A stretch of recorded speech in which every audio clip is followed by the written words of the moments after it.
Yeah,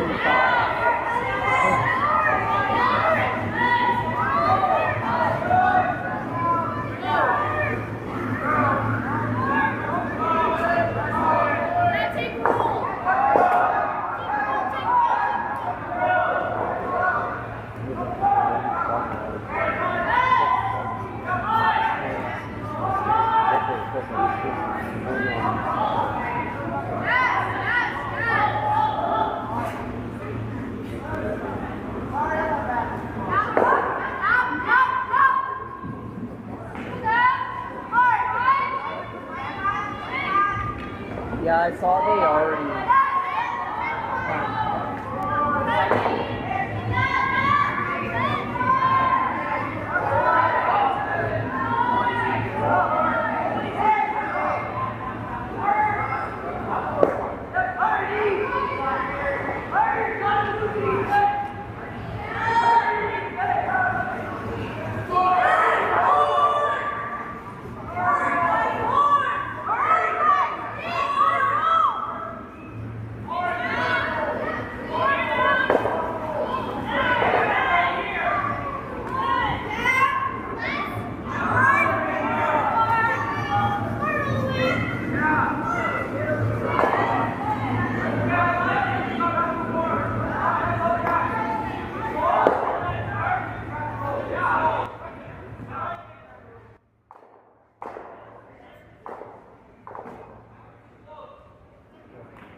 See?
It caught my O. We are live now, so you guys are good to go.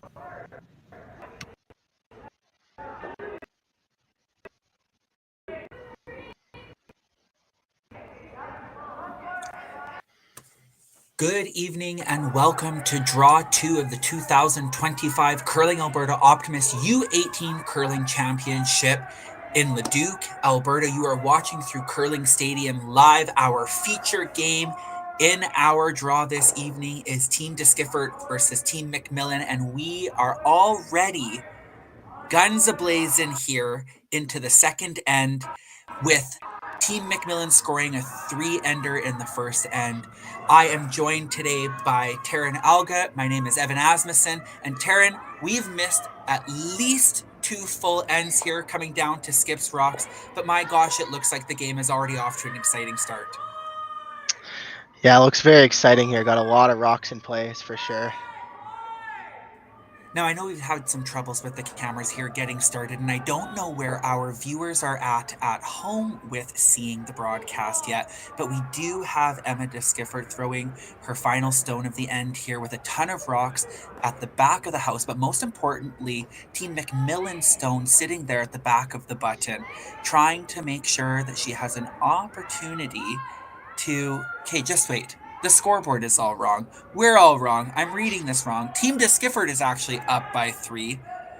What you see on the screen is not correct. We're all getting caught up. She is trying to defend against that rock at the back of the button, and it looks like she's just a wee bit heavy, with an opportunity for Darby McMillan to have an open draw for 2 and close down the score.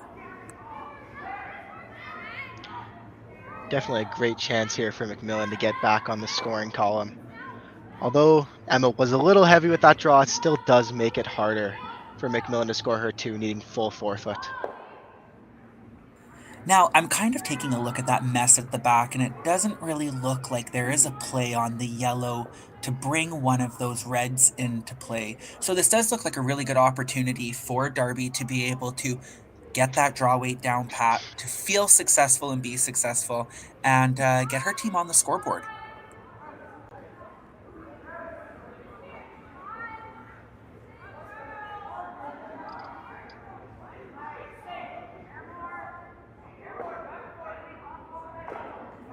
Carving it in here, trying to capture a little bit more of that backing. It's just going to nose her own stone. It's only a single point for Team McMillan as we head into the third end here after our commercial.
All right, so we are back here in the third end of play here at the 2025 Optimist U18 Curling Championships. Our feature match today is Team Deskiffert versus Team McMillan. And my name is Evan Asmussen, joined by Taryn Alga. I'm not 100% sure what's going on with our cameras, but we're looping it all in for you here today, and we're going to commentate as we see it. Taryn, a wild ride it looked like in that second end there. Darby was able to capture 1 point, missing an opportunity for 2, but it looks like Team Deskiffert is off to their usual ways, putting a ton of pressure on their opposition so far.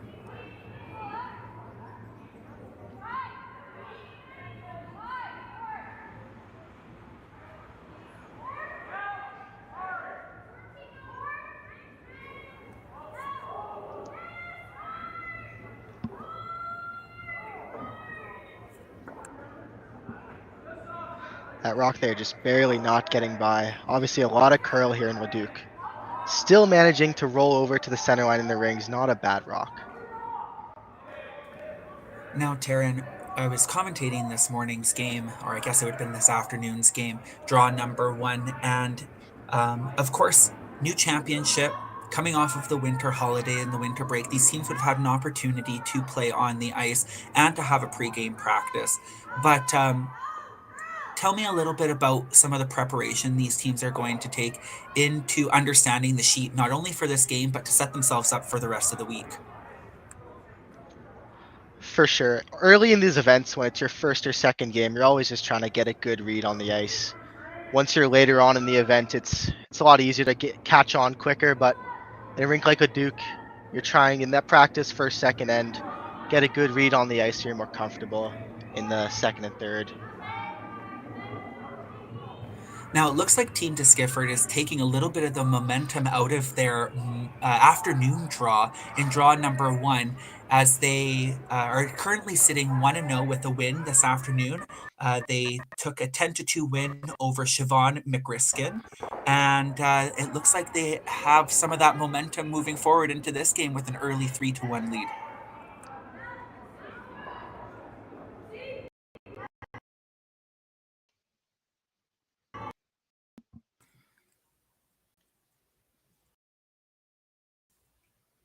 And they are just keeping that pressure on, keeping the rocks in the house, and just really putting pressure on their opponents. That's a big strength of theirs. And a great adjustment there by Riley Skifford after wrecking on the guard in her first come-around attempt, being able to navigate that very small in-turn path, in-turn port to the back of the button there.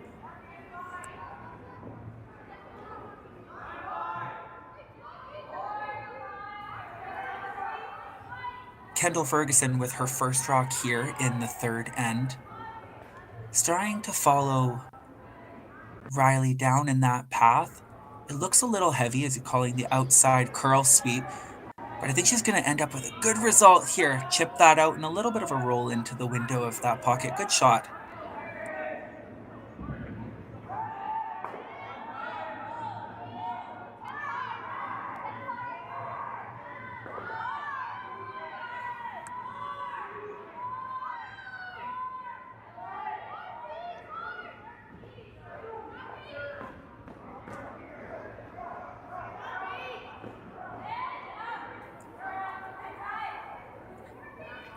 Now, Sarah Yarmick is being asked to navigate this port here and follow Kendall down and try to get a little bit of an inside flip. Was unable to make the double at the back, but that shooter ends up in a really good spot in front of that red rock at the back of the 12-foot.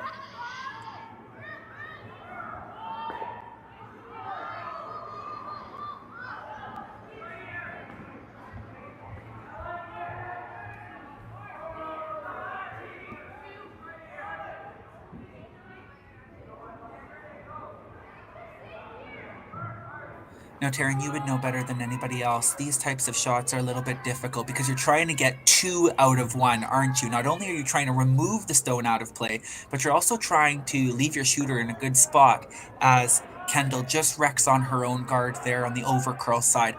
Tell me a little bit more about, Taryn, some of these, the thought processes that go into making some of these more precise shots, especially something like a hit and roll through a port. Yeah, and those hit and rolls, as a second, you throw quite a lot of them. It's a very common shot in the end. On that one, just trying to avoid the jam, but keep your shooter. At the end of the day, hitting the guard isn't the worst outcome there. And just really have to be in tune as a team on those when it's really a weight end line precise shot, getting the whole team involved. Now, I don't know, Taryn, if you were watching this afternoon's game, and I'm assuming you were because you're a big fan of curling, but the center lines have been a little bit tricky as there's been a ton of curl coming off of the center line, and I think that's something that our teams are going to have to expect early on in this event, especially as the sheet is nice and fresh. Of course, yeah, it's always important to try and get a good read on the ice, and it's not unusual to see a peak on the center line, getting more curl to the wing and less to the center, and always makes those center line hits like we saw on that last one quite difficult, because if you just are a little soft in release, it'll really take off with the curl.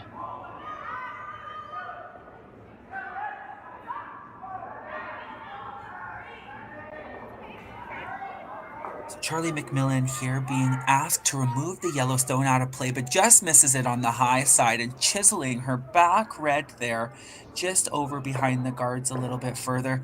And I wonder if that's just an overcompensation between coming off of the center line and seeing a ton of curl and maybe being a little bit soft, to then, of course, going with the other turn on a different path and making sure she put that rock to that broom, maybe throwing it a little bit through the broom or even wide this time around. Yeah, it does look like that's maybe what happened there. Just the difference of going down the hill, so to speak, versus up it with that center line peak. You just give a little too much set, and it just rides dead straight.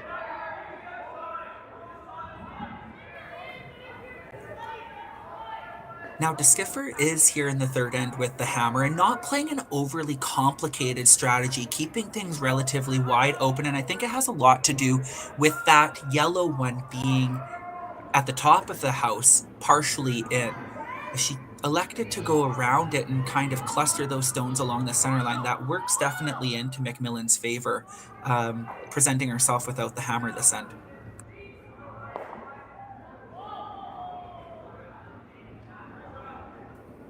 So Charlie McMillan here with another opportunity to make a hit and roll. And by chiseling that red one off on her last shot and just ticking it under, she actually created a little bit more room for herself to get the roll with an outside sweep here. Lovely. Just a little bit underneath that center line top 12, but definitely enough for DeSkiffer to access it. A really good attempt by Team McMillan.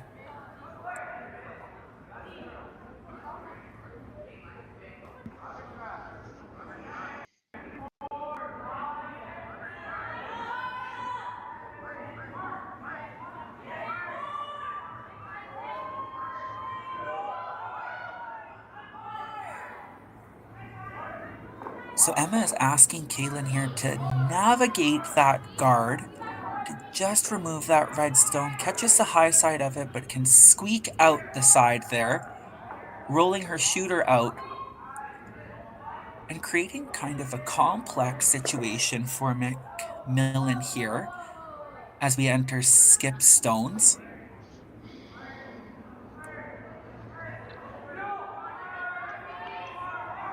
Evan, looks like here they've actually got Sarah Yarmuch throwing the third stones and Kaylin Young throwing second. So that was Sarah Yarmuch there with the hit. Well, I love that. I love that all of our information and our broadcast and all the good stuff is just off to a really precise start for us. Okay, so we have Sarah throwing third stones. What a journey we're on today. Team DeSkifford actually does something a little interesting with their lineup. They have Kaylin Young throwing the second stones, but she holds the broom in the house with Emma, and then she throws second stones.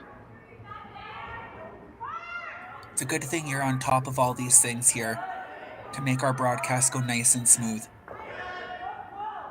And Darby McMillan just over curling, chiseling off the first stone in that little yellow combination, losing her shooter and also taking out that back counter too as well, leaving DeSkiffert sitting 2 and an opportunity to really spread out the rings here, to create some separation with her stones and to potentially put another 3-pointer back up on the board.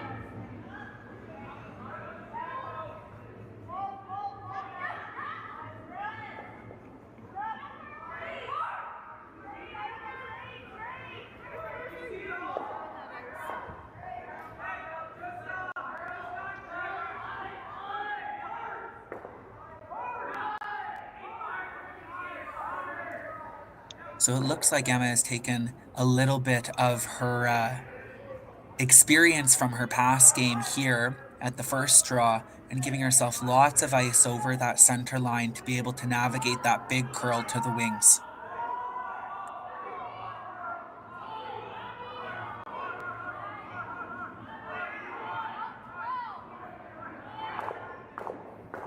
Sweepers are off of this for most of the way, recognizing it might be a little bit heavier. Giving it a good sweep through. You know, Taryn, and that's something too as well. I know that that path is curling a little bit more, but often those paths to the wings are a lot quicker or a little bit better than some of the overused 4-foot paths and 8-foot paths that both teams might already be experiencing here in the third end. Absolutely. That's not unusual to see at all, especially in Leduc. Having played in Leduc recently myself with the Boston Pizza Cup qualifier, it was very quick to the wings.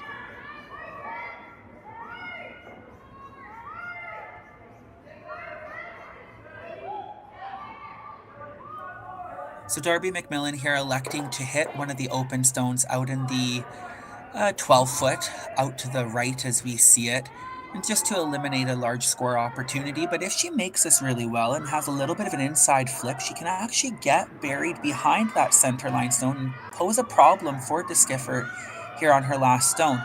It's curling, just gets to the nose of it.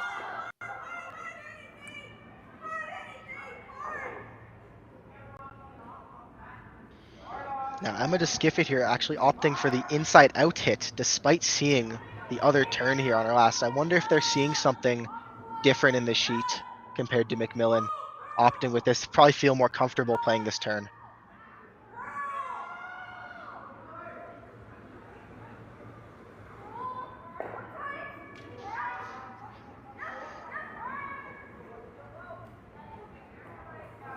Emma DeSkiffert with her final stone here in the third end, having a 3-1 lead and trying to create a larger gap here with a 2-point on the board.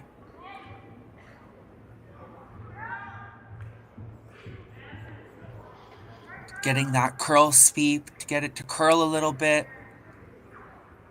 And she's just going to narrowly miss it. It is a steal of 1 for Darby McMillan and Team McMillan here, closing that score 3-2 for DeSkiffert as we head into the fourth end.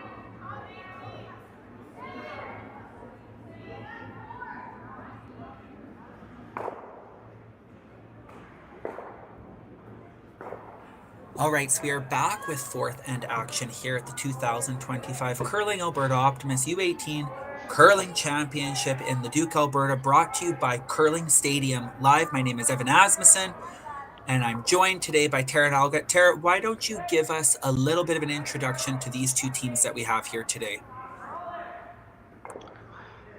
So first off, with the Yellowstones, we have Team DeSkiffert.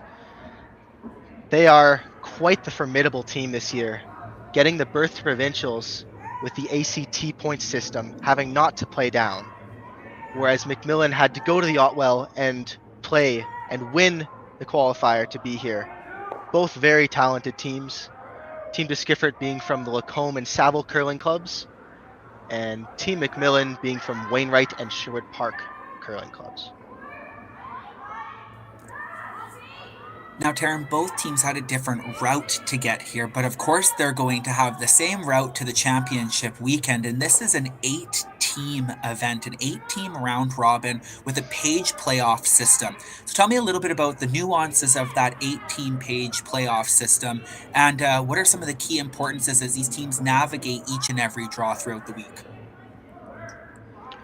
For sure. I've always been a fan of the 8-team round robin, especially at a provincial championship. Getting the chance to play every team there. You know, if you have to win this event, you have to go there. You have to play everybody. And that way you can go as a team and say, we deserve this win. We played everyone. We came out on top.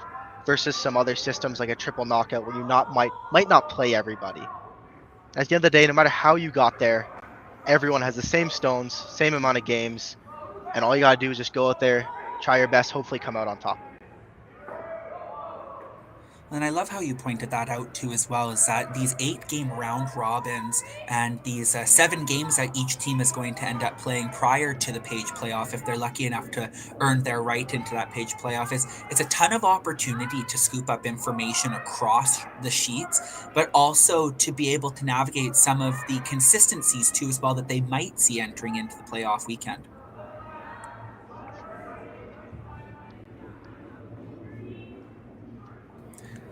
So, Taryn, already a complex end building here, as a few missed draw attempts has led us to have McMillan just having a rock promoted here with the next rock at play. It seems like the teams are still taking the opportunity to figure the sheet out. Yes, it does look like we'll have quite a crowded end again here. I wouldn't be surprised if we see some peels coming out from Team Disgiffert once this 5 rock rule is over. And way to lead into that too as well, Taryn, for these teams and for our viewers who are listening in either live or after the game, of course, we are playing under 34 minutes of thinking time. It is an 8-end game, and we do have the 5 rock rule and the no tick rule in play too as well.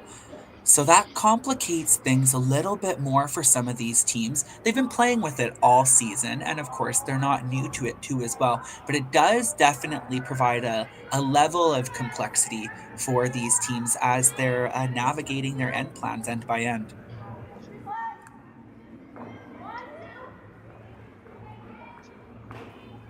So you mentioned that you thought Disgiffert would start peeling away, and she did initially have her broom over in the 12-foot there to draw around, but it looks like she has a change of heart here as she's starting to see what's building up there along the center line for Team McMillan.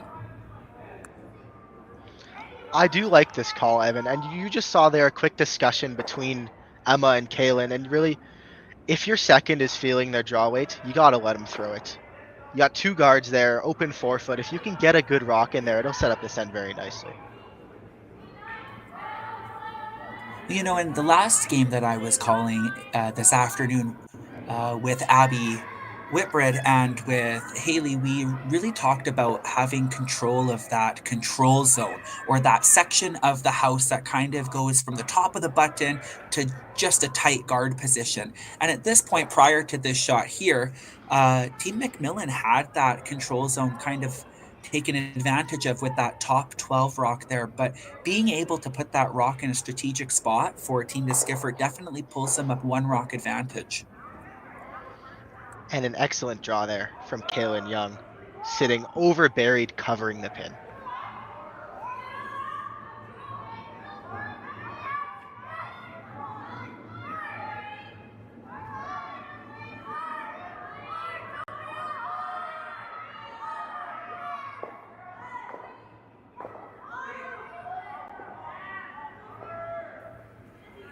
Kendall Ferguson with a draw to the face of that Yellowstone, just chisels off, but is able to push it behind the tee line, creating a little bit of space on the button and leaving her shooter in a really good spot there at the top of the 4-foot. What an excellent shot. Couldn't agree more. Fantastic setup shot from Kendall. Just showing a piece of that red rock so you can come down later and bump it, and moving that yellow behind the tee line. So this is that peel that you thought that Emma would go for here. Makes sense now? Yeah, this is the call here now that red rock it's a dangerous rock in the house. Being up 1 with the hammer, just play it safe, peel the guards. Now, Taryn, would you ever try to take that red one at the top of the house with it? I see she's got her broom over to the side of it, but would you ever try to take that red rock with it? I mean, it's worth a shot, and it does look like they're going to get him here. Excellent peel. Yeah, that is the call there, to try and get both of them. Now, it does look like it just created that little bit more space there. And also, you know what I love about that shot too, as well, is that for Disgiffert, they leave their yellow stone there, and even though it is a centerline guard, it's their stone if they elect to be run back into the rings.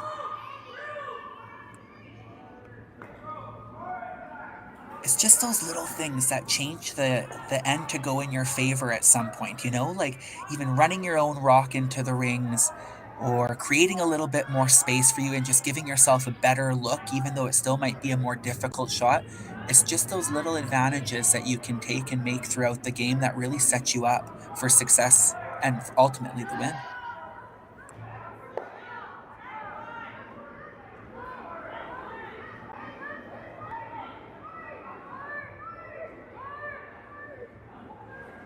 Okay, Taryn, so this is Sarah. Correct. Sarah Okay. Yarmich. Oh my gosh. Got it. Okay. We've got our lineup down pat. Looks like there was a run back attempt, just peeling off that center line guard. But exposes all the stuff in the rings, and of course they do have the hammer, so really this setup here is favorable for Disgiffert at the time. Nothing wrong with the straight peel there.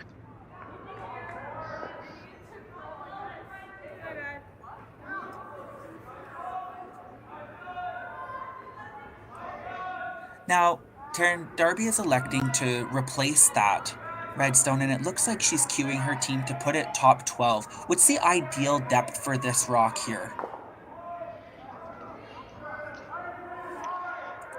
I mean, it depends on the ice, really. With the curl we're having here, I'd say probably a top house biter. Tight guard to top 12. And that's not a bad spot there.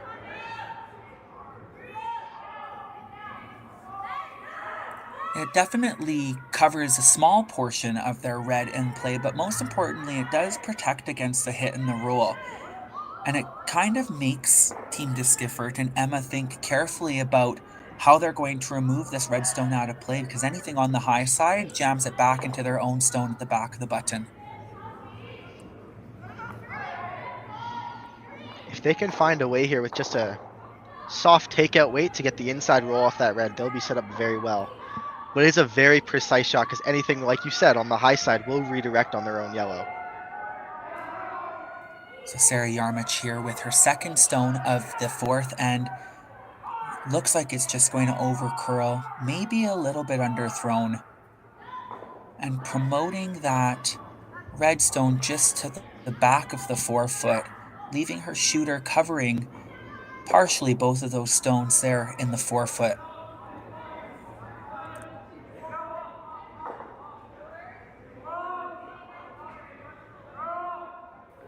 So, Taryn, this is a good opportunity for McMillan to put some pressure on Disgiffert. Yes, this is an excellent opportunity here. If they don't even have to get rid of that back yellow. If they can just push their rock to frozen shot rock on the button, it'll be very hard for Disgiffert to score here.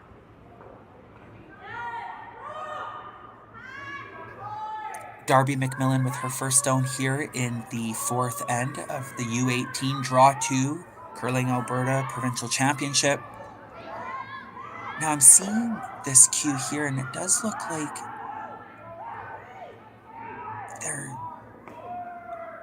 playing a top house shot, or are they tapping this? They are playing the call is to tap. Just and the like tap that. is made. Excellent. Brilliant shot by Darby McMillan. High fives all around, and a complex look for Team Disgiffert now.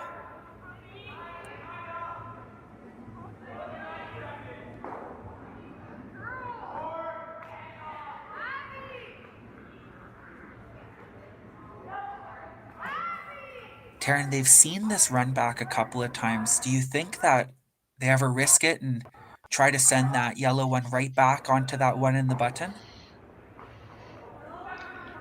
That is what I would do, even if you just open it up, hopefully leaving yourself a shot for one.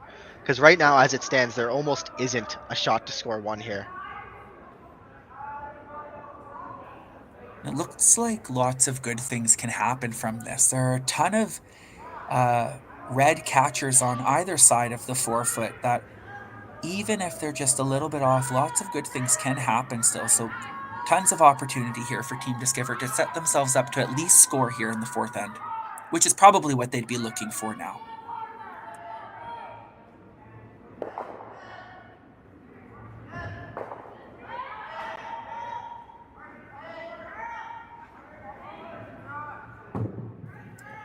So we're having the curl sweep on this as it's approaching the center line.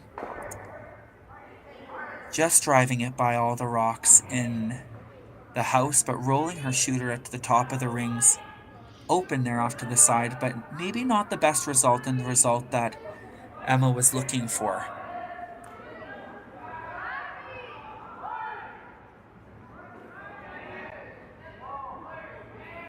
Taryn, I really loved her choice of weight there too, and I'm surprised that didn't come up, but she didn't throw it with excessive amounts of speed. She chose a lighter weight, keep that shooter in play, but yeah, it didn't come up for her there, and so that center line is posing a little bit tricky for our teams here today. Absolutely. It is definitely a tricky spot. And that just goes to show the level of experience that Emma has at skip, opting to throw the lighter weight when I feel like a lot of teams would throw too much at that shot.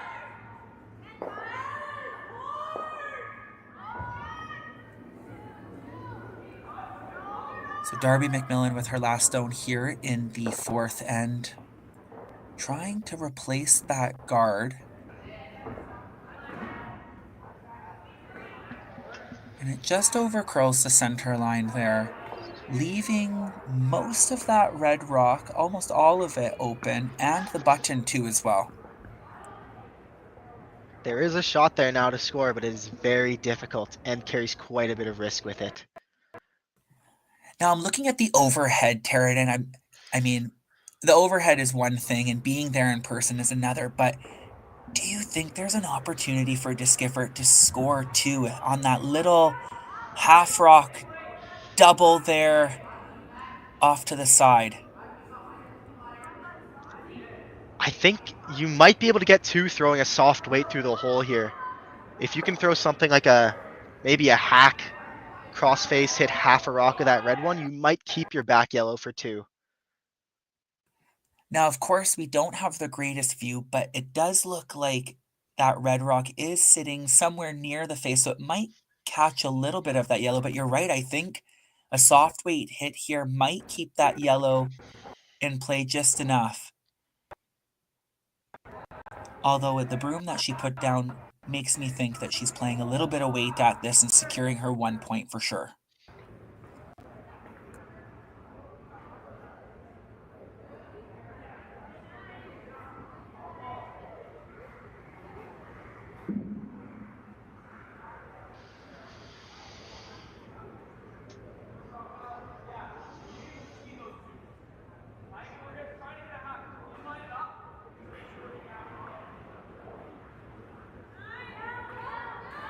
Emma Disgiffert with her final stone here in the fourth end of our draw number 2, looking to score a point to get her team back ahead by a couple.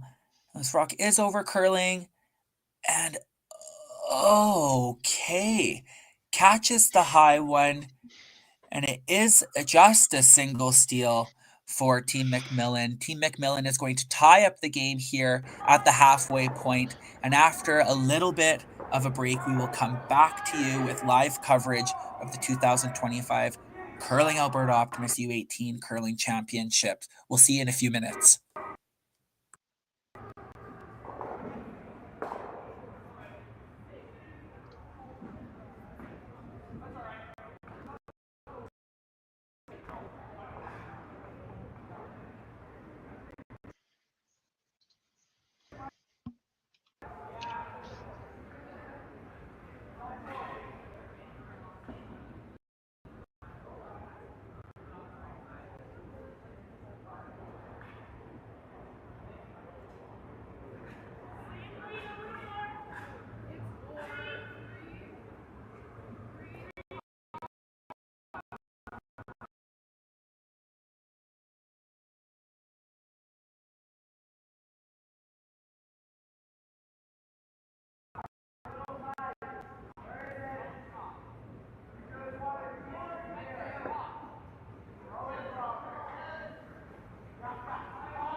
We welcome you back to the 2025 Curling Alberta Optimist U18 Curling Championship in Leduc, Alberta, brought to you by Curling Stadium Live. My name is Evan Asmussen, and I am joined by Taryn Algood as we are presenting our feature game in draw number 2 of Team Diskiffert versus Team McMillan.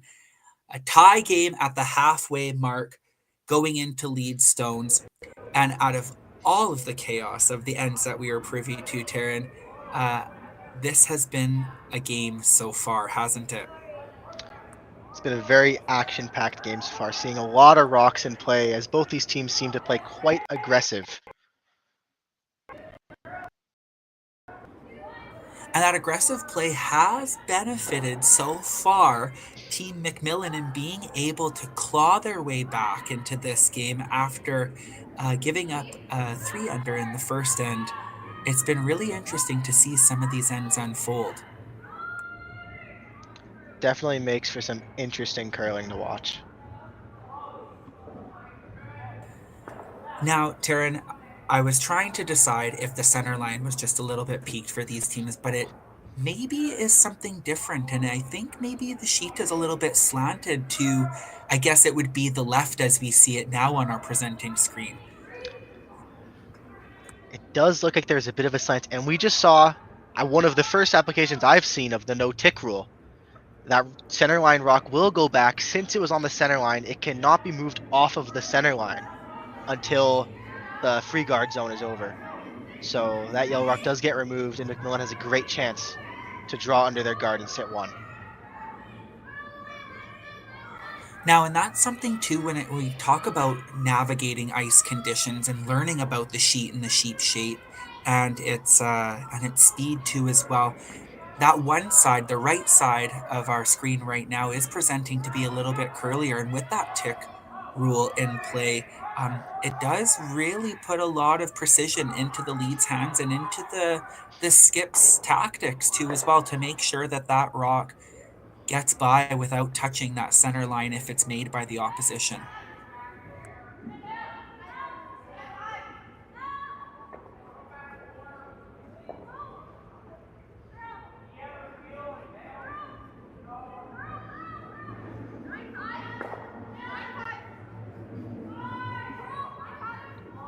And that rock just rolling a little too far for Riley Diskiffert. Still a great result, though. Taryn, I've always found as a career lead, I shouldn't say a career lead, but definitely into adult play, playing lead for most of my career so far, that having to play those hack waders kind of within the 4-foot, there's a ton of variables that come into play. And so that is a pretty good outcome for Riley here leading into the 5th end.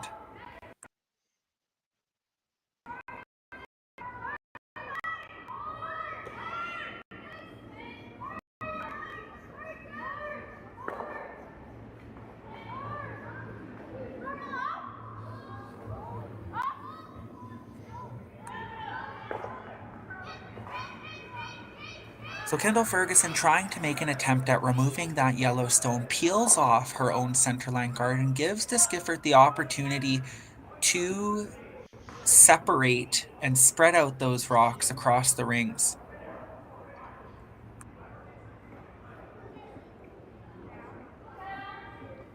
If this draw can be made here, it'll be a great opportunity for Team Diskiffert to score a deuce in this end, sitting that split house.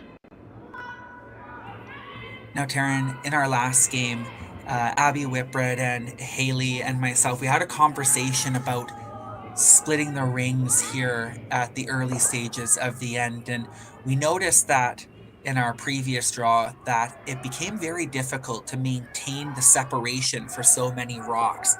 And it'll be really interesting to see if Diskiffert is able to hold on to this split house, recognizing that there are still a few rocks left to come down the sheet. Completely agree with you, Evan. When you end up with a split house this early in the end, is often very difficult to convert that into a deuce, needing to make your next, 5-6 shots in a row. And I think Emma just opted to split the house there because her rock was on the center line, and she doesn't want, with hammer, to throw a center line guard on top of it. I think she would have opted for a guard, though, if it was in the wing.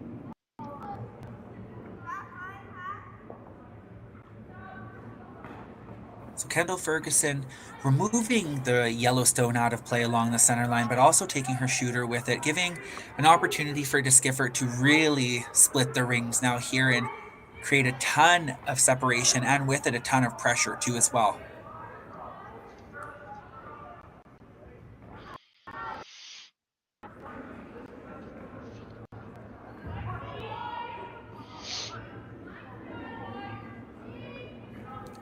So that stone just slips behind the tee line. And now we notice that though there is a ton of separation across the rings, that there is a little bit of a natural angle for a good hit and roll. McMillan still electing to hit the rock recently thrown, but I might be tempted to, in place of this, have thrown and hit the other outside one with the opportunity to roll into that rock that was just thrown by Team Disgiffert at the back of the 8-foot. I agree with you, Evan. I think that's what I would have opted to play, hitting and rolling off of that top yellow, hoping to group the yellow rocks for maybe a double later on in the end.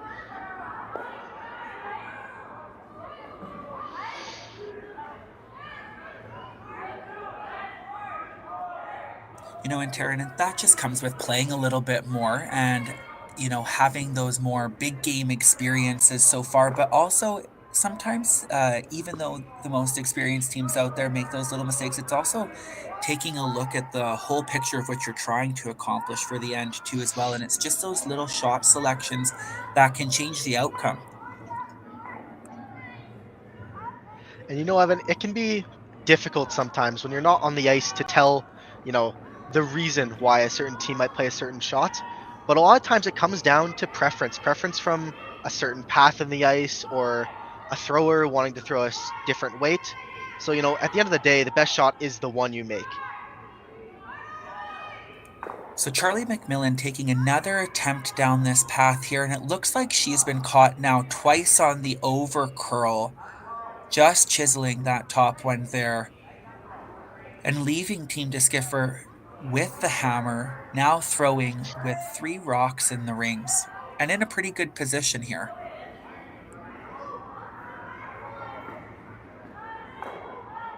Taryn, where's the ideal spot for this? Now, we talked about congesting stones, but there's lots of them in there. I agree with their call here. Trying to get it over to the side there. Maybe think best would maybe be just behind tee. Don't want to set up any doubles or rolls or maybe a pocket to draw into.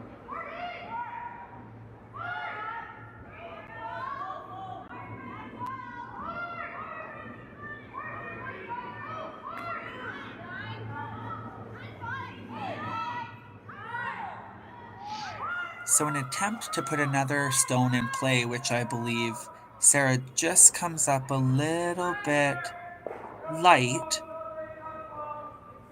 And this does create an opportunity for Darby McMillan to attempt the run double. But there also is an opportunity, if she misses that, to roll underneath that corner guard, just thrown by Team Disgiffert.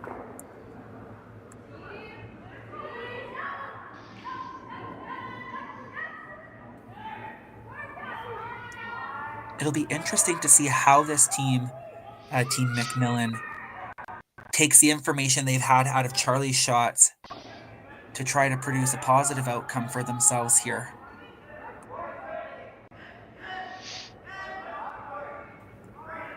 Inside sweeper, the straight sweeper as we'd call it on the curl. Trying to hold that. There is the roll. The double is missed, and it rolls underneath it all. And that is one thing I Fantastic saw. roll. Yeah. Wow. And once that rock ended up being tight to the rings, that always was an opportunity.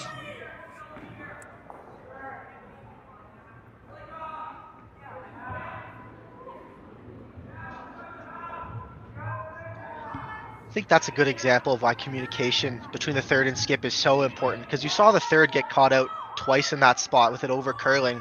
So then they go down, they communicate with the skip that it's curling off there. They take a little ice, maybe give a little more release, and just fantastic result there. Great adjustment. And now after a relatively simple end for Team Disgiffert, they do have a little bit of pressure. This is a little bit more of a complex shot out into the wings, but they've just been throwing draws for the last little bit. So this is a change of pace, and a good change of pace for Darby McMillan. She puts a little bit of pressure on Team Disgiffert here.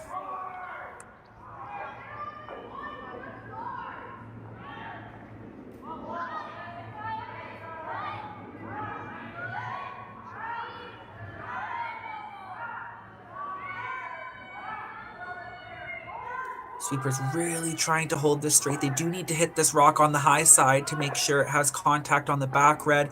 Just over curling, but not a bad result as it rolls to the side of the forefoot. That being said, it looks like it's mostly exposed. Definitely the pro miss there for Emma Skiffert, because now, the yellow's still sitting too. Although they did not remove the red stone, they're still set up for their deuce.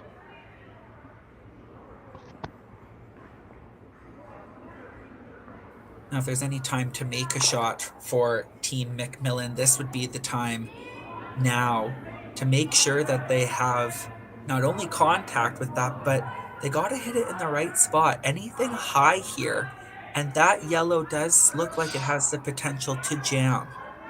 Oh, she fell. Oh no. Oh no. Okay. Sweeper's trying to get the most out of this. We're getting a curl sweep here. It's going to hit the high side, but how high is it going to hit? Jams, makes a double, picks out her own.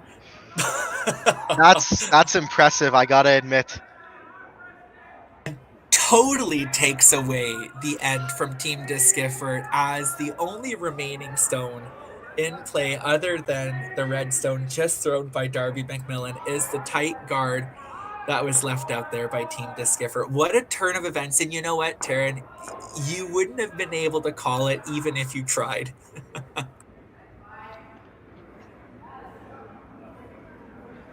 Sometimes when teams make those against you, you just gotta laugh and keep going. Good on her for still making the shot despite taking a tumble on the slide. Emma Disgiffert with the blank opportunity here in end number 5 to regain control of the hammer going into the 6th end. No fail, shot made, and Team Disgiffert will take the hammer into the 6th end, tied up 3-3. We'll catch you back here as they get set up for the next end.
All right, we are back in action with Leadstones here at the 2025 Curling Alberta Optimist U18 Curling Championships.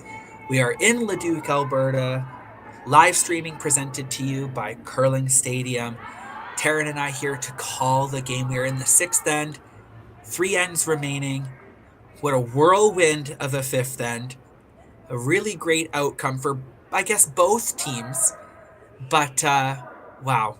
We got a tight game here, and we've got Disgiffert with the hammer. Taryn, what our team's going to be looking forward here as the end of the game is slowly drawing near?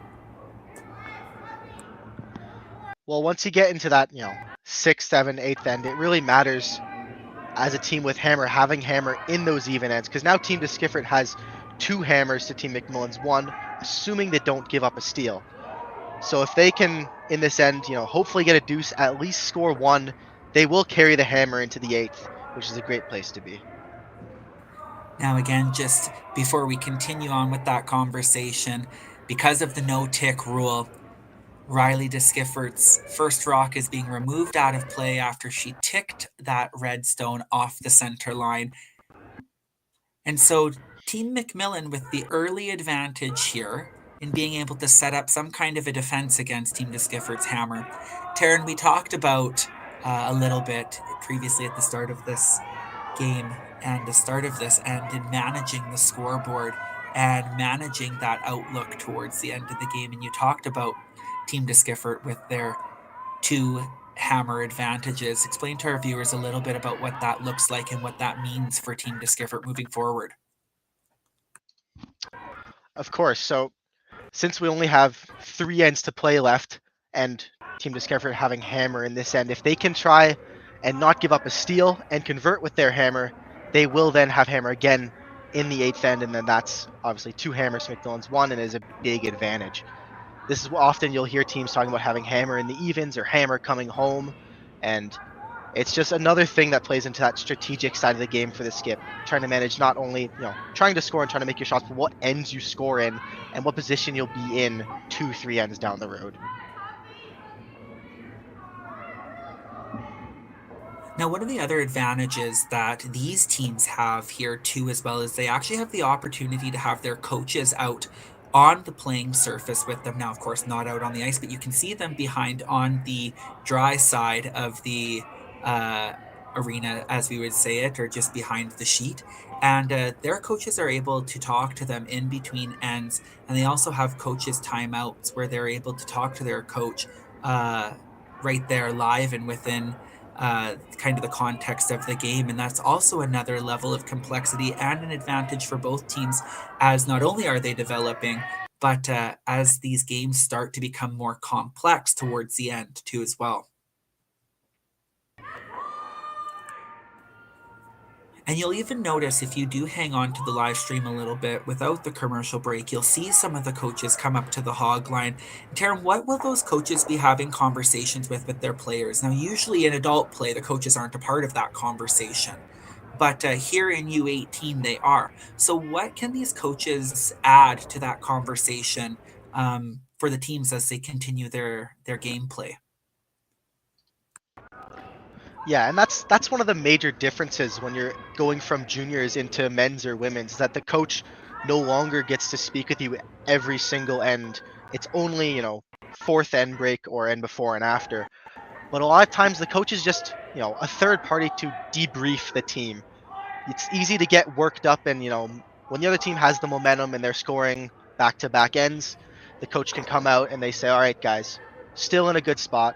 We're tied. What's our goal next end? Let's put that last end behind us and let's just focus on this next one. We're tied. We've got the hammer, still in a good spot. Just reminding the team that what the situation is, keeping them in check and trying to keep everyone calm and focused.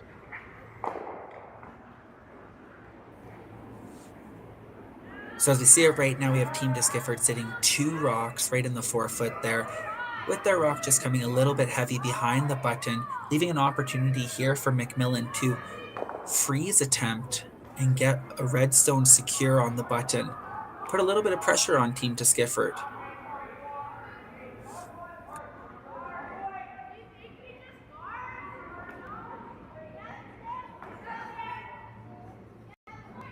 A little bit of an overcurl there for Kendall Ferguson, but it does do the job as that rock chisels off and lands right on the button in front of that yellow stone. Team DeSkiffert here electing to peel away the centerline guard.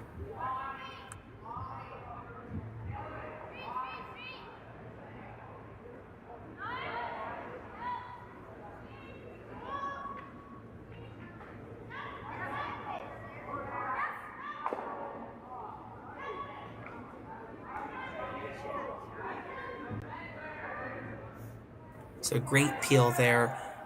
And Team McMillan looking to replace that center line guard. Now that last one was really high. Taryn, now ideal spot for this, taking a look at the complexity of what's going on in the forefoot. Me personally, if I was skipping here, I'd be calling for, maybe a 2.5, as we call it, in between a 2 and a 3, like a halfway guard would be ideal here, although tight does work as well.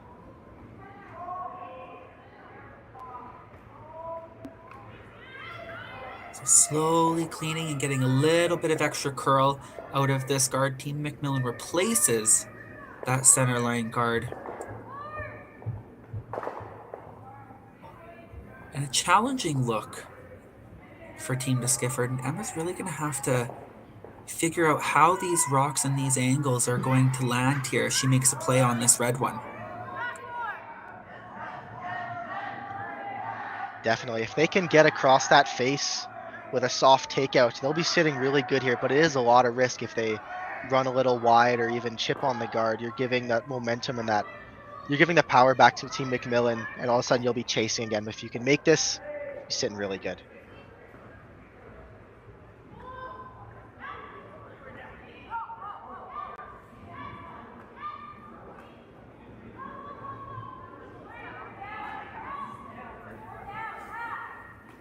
So Sarah Yarmich here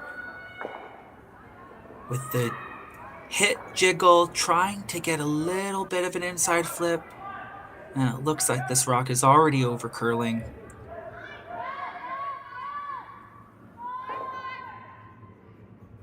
Rolls to a corner guard.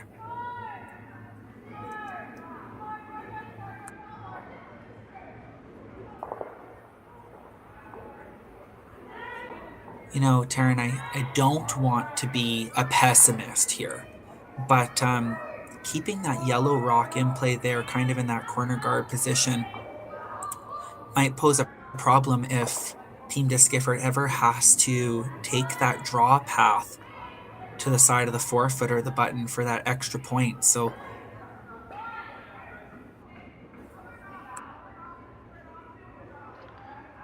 it definitely, with how much this turn is curling, if they have to draw wide, it definitely could be in the way here, but I think Emma's going to try her best to not have to throw that and open some things up here.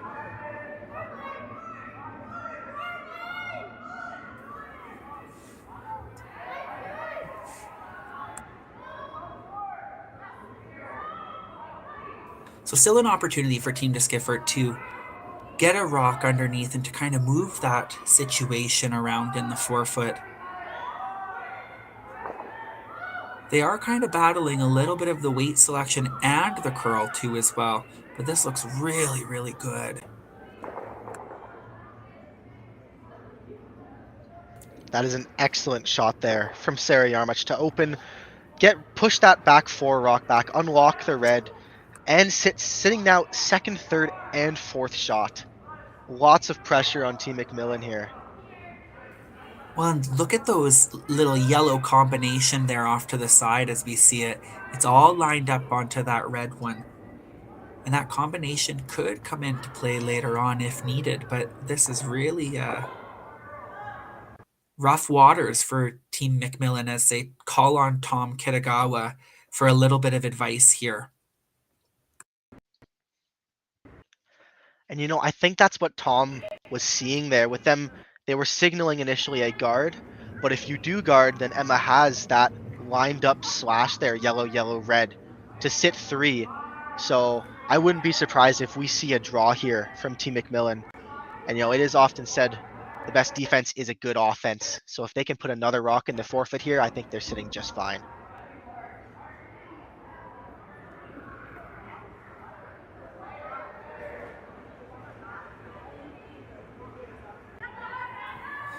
Now, when Charlie McMillan threw that center line guard, there is quite a bit of distance between it and the house, and there is enough room to not only play the draw, but I would maybe even be tempted to play some kind of backline or hack weight shot on the rock that Sarah Yarmich just threw. Just knowing how much curl is there too as well.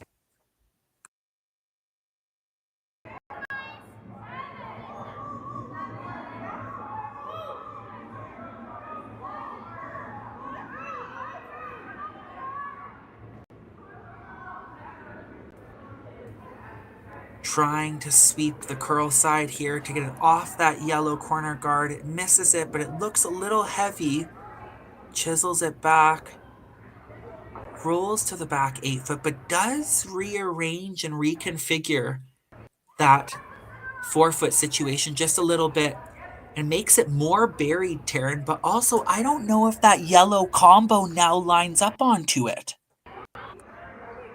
Yeah, I don't think it does. I think it would probably brush it against the way, but the red would then just jam straight back on that yellow back 4. I think we're going to see some kind of maybe board waiter to try and get that red out there. If you can just clean pick that red to sit your 3, it's a lot of pressure on Darby McMillan to make a draw here.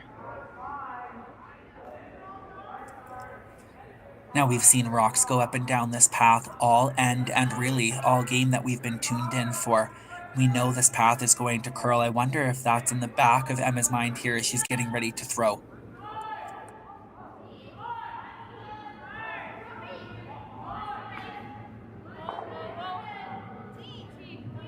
Emma DeSkiffert with her first rock here in the 6th end, looking to clean pick that red rock right off the back of the button. It looks like it's already taking some of that curl and peeling off the center line guard.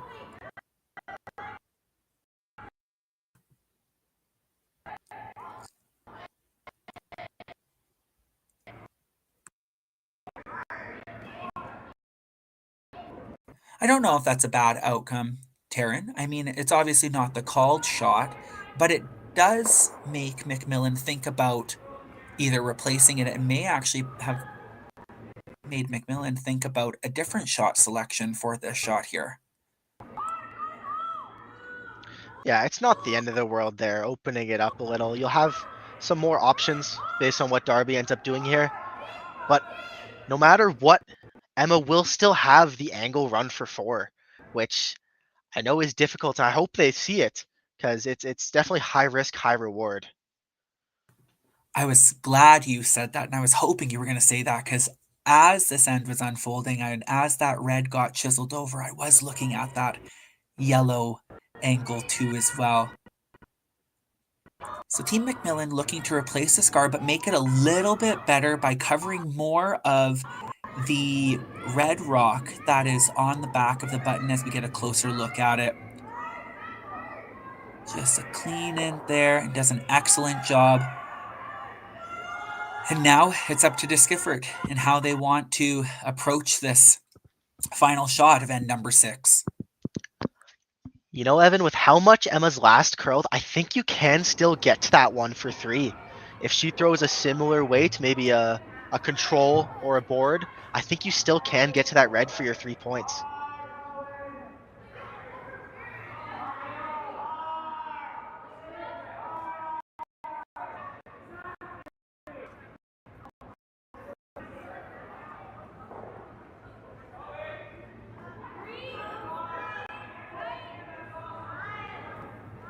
So coach timeout here for Team DeSkiffert. We have Mark DeSkiffert talking to both, I believe it's Kaylin and Emma.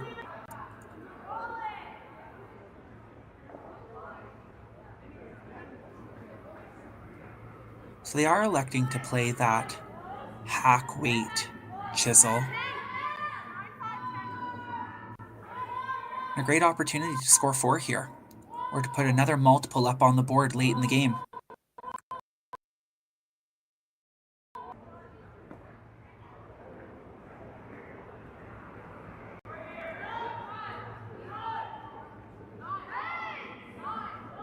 Emma DeSkiffert, final stone here in end number 6. An opportunity to score big.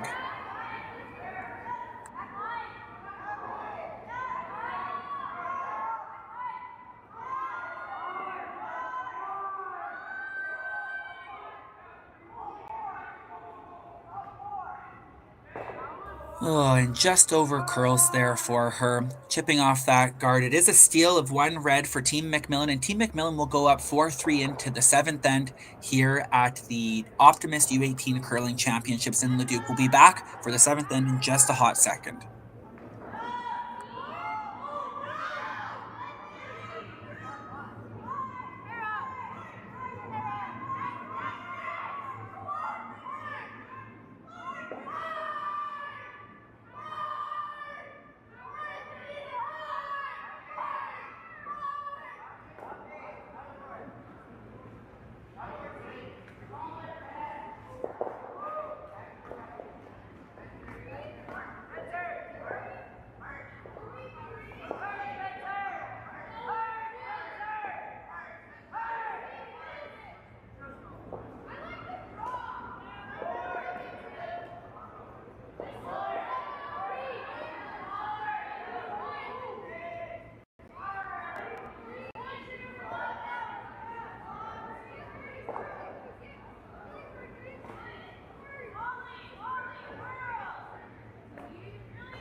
So 7th end of action here for our draw number 2 featuring Team Diskiffert versus Team McMillan. If you're joining in through Curling Stadium Live, either on Curling Alberta's YouTube page or through Curling Zone's link.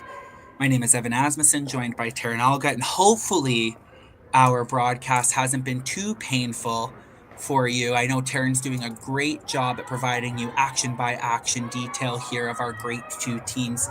We are, of course, at a pivotal moment in the 7th end with Team McMillan stealing that last point, and they take a lead of 4-3 as Riley Diskiffert hits the rock at the top of the 12-foot.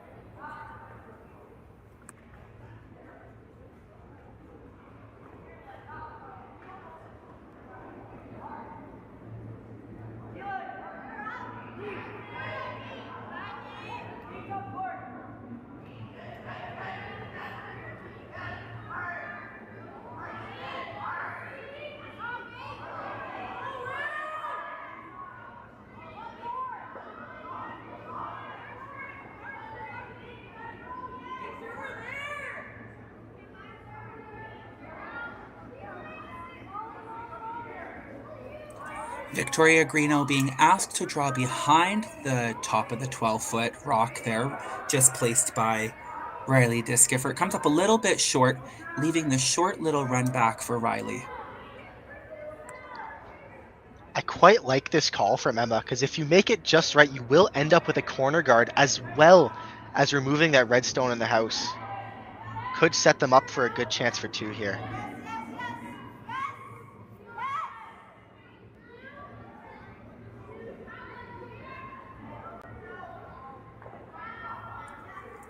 So Riley Diskiffert just throwing it a little bit wide, chiseling that yellow rock onto the face of that red rock. Not a bad outcome, but definitely not the shot called. Riley has been struggling a little bit this game to get her rocks in good positions.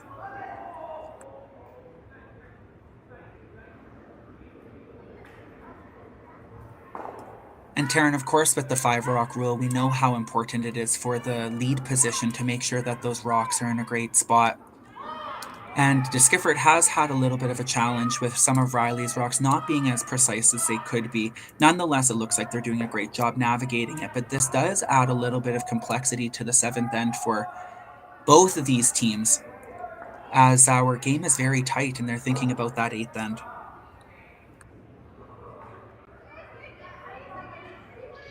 Absolutely, and that 8th end being right around the corner really puts a lot more of the strategic side of the game into play, as you have to think about not only trying to get the best result of this end, but what that will mean for the next one.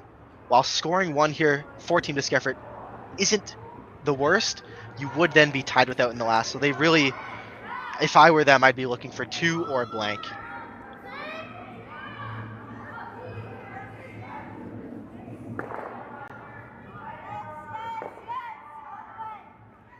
And an excellent double there from Kaylin, leaving herself a corner guard and a rock the other side of the wings.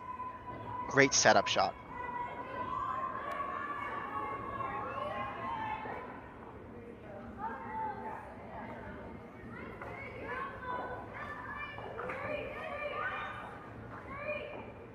Not 100% sure of the call, but it looks that Team McMillan is asking Kendall Ferguson to draw in just behind this yellow stone that is placed at the top of the 12-foot.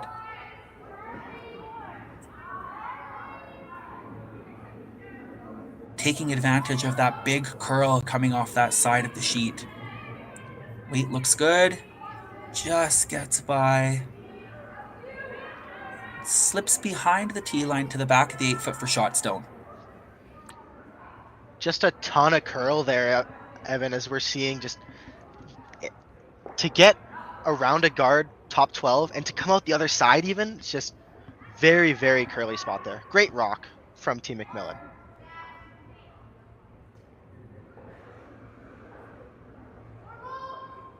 So Team Diskiffert was posed with an opportunity here to draw around their corner or to follow Team McMillan down and kind of choke off that red one at the back of the 8-foot, and they've elected to follow it down in that same path. I wonder if they're going to get the same curl that Team McMillan got.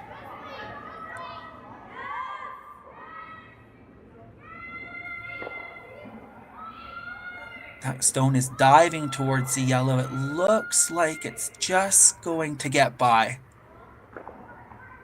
Chisel off the back red, pushing it out to the side of the 12-foot and landing there at the back of the 8. I think they're actually sitting first and second too as well with how much they've moved that red stone.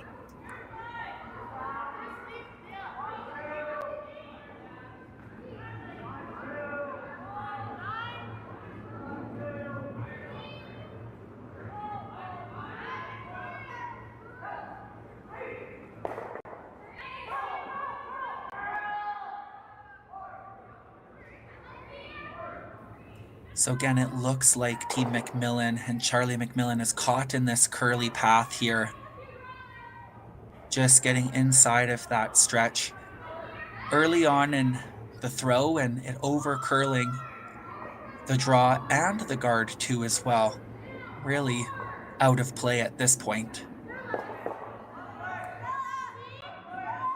And we see there that Emma de Skiffert did signal that yellow is shot 2 when she tapped that rock with her broom. So now drawing here to sit 3. And you can just see the difference in ice she's taking for this turn, as it looks like they've figured this sheet out more, seeing that is a bit of a slant, taking much, much less ice with the in-turn here.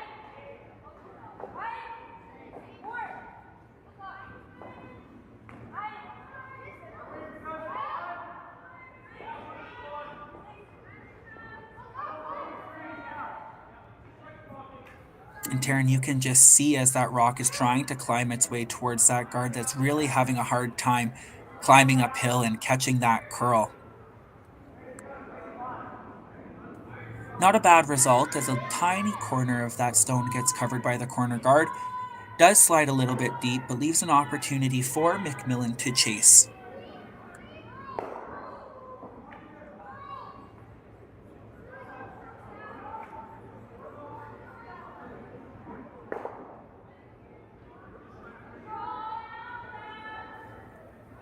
Charlie McMillan with her final throw here in end number 7. Hasn't had a ton of great results in the last couple of ends, looking to change that up for herself here.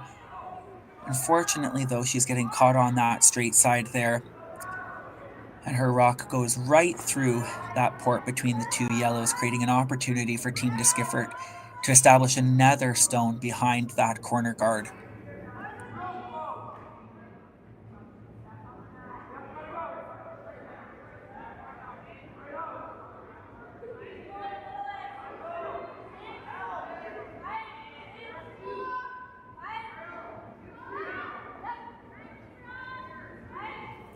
Now, Taryn, they've seen it once already, so I'm expecting this to be pretty close here for Sarah.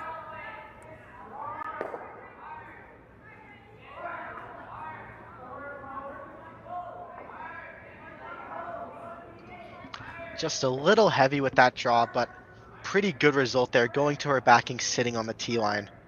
Yet again, we see Darby McMillan under a lot of pressure here in the 7th end, facing 4 stones.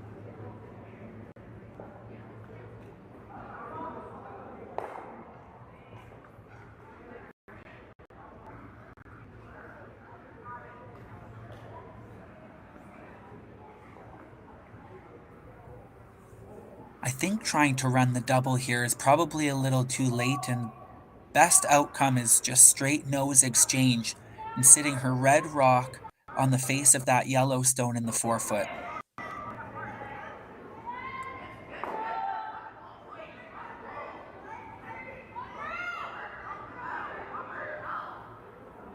Calling on the sweep for curl, unable to get it to catch a little bit of curl, and Darby McMillan throws it through those yellow rocks in the house, and again another opportunity for de Skiffert to pile up the stones there on the right side of the rings.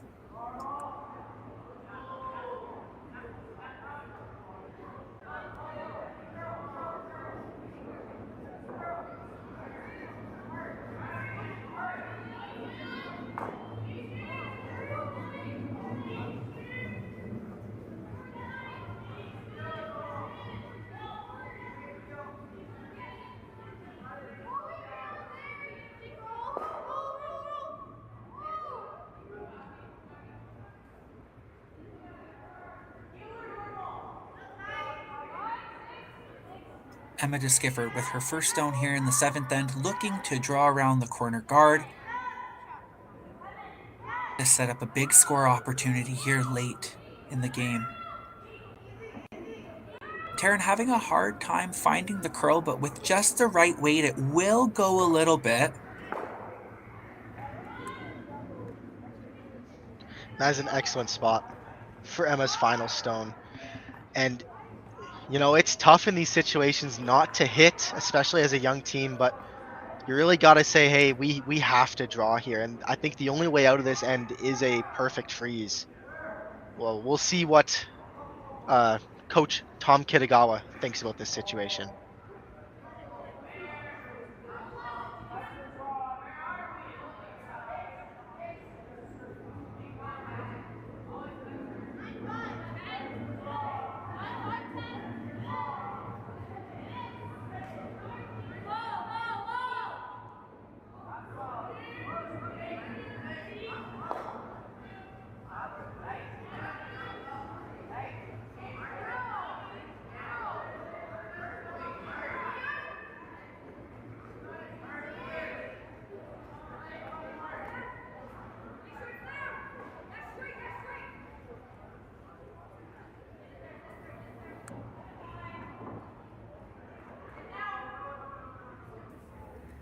So it does look, after a discussion with their coach Tom, that Team McMillan is planning on playing the freeze, but taking significantly more ice than Team DeSkiffert. And I wonder if they had that conversation too as well about that straight side, or if they're seeing it the same way that Team DeSkiffert is.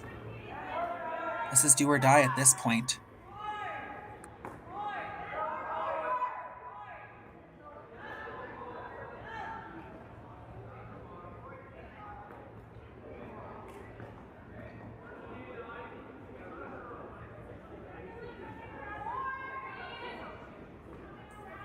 Final stone for Team McMillan here in the 7th end, drawing to freeze against 5 as we see it.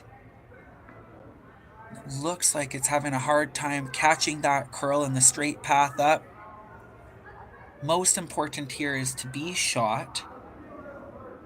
She is going to find the right weight and splitting the tee line there. An excellent job, best that she probably could have done at this time with that ice. And Team DeSkiffert has an opportunity to have the open hit to sit 6.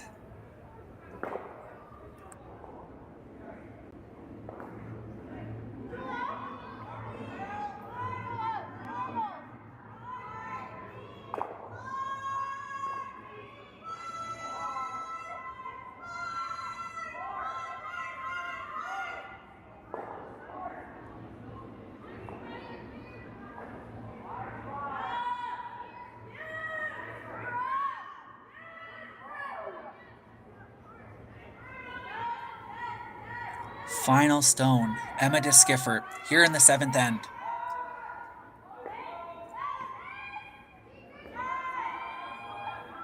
Sweeping now to maintain the line here in that straight spot. Just like that, 6 goes up on the board for Team DeSkiffert. What an excellent sweep from Sarah Yarmuch on that one. You really, as a skip, sometimes got to thank your sweepers, because that was all sweeping on that one. And just like that, we have handshakes here in the 7th end. Team McMillan deciding that 6 points is just too much and too much to play in that 8th end. And so Team DeSkiffert will take the, oh gosh, let me do my math. We'll take the 9-4 win over Team McMillan and a 2-0 start into this event here for their provincial championship, as Team McMillan will fall to 0-2 with 5 games remaining for each. Thank you all for tuning in to the 2025 Curling Alberta Optimist U18 Curling Championship Draw 2. And thank you so much, Taryn, for joining me today. We are here all week in Leduc, and through Curling Stadium, you can watch draw after draw of your favorite teams. Have a lovely evening and tune back in tomorrow morning at 11 a.m. for the draw number 3. In Handcrafted in Canada, Hardline's ice pad has revolutionized curling for over a decade. Engineered with top-tier precision and durability, it is backed by an unmatched 10-year warranty. Designed for curlers at all levels to sweep effortlessly with maximum efficiency, it is trusted by the world's best curlers, including Olympic and world champions. It is quite simply the best broom in the game. Hardline. Join the revolution.